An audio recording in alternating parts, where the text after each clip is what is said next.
আসসালামু আলাইকুম। আমি মাহি বলতেছি।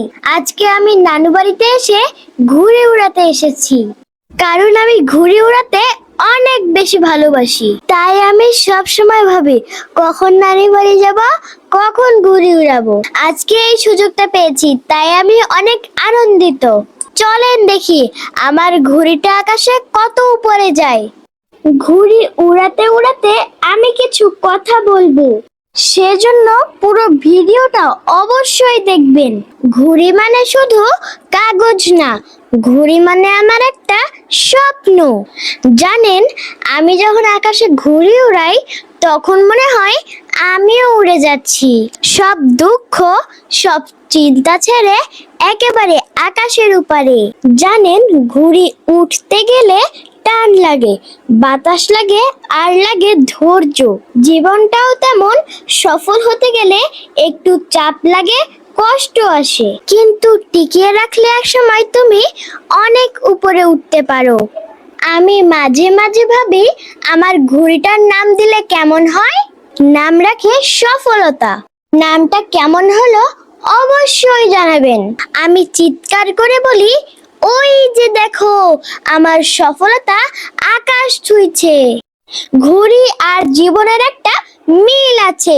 উভয়কেই ঠিকঠাক চালাতে জানলে দুটোই উঁচুতে উঠবে, কিন্তু খেয়াল না রাখলে দড়ি ছিঁড়ে হারিয়ে যাবে। ঠিক যেমন অনিয়ম, অহংকার আর হাল ছেড়ে দিলে জীবন পিছিয়ে যায়। তাই আমি শিখছি, খেলেই নয়, ভাবতেও শিখছি। আকাশ বড়, স্বপ্ন আরো বড়। শুধু নিজের ঘুড়িটার মতো মনটাকেও উড়াতে জানতে হবে।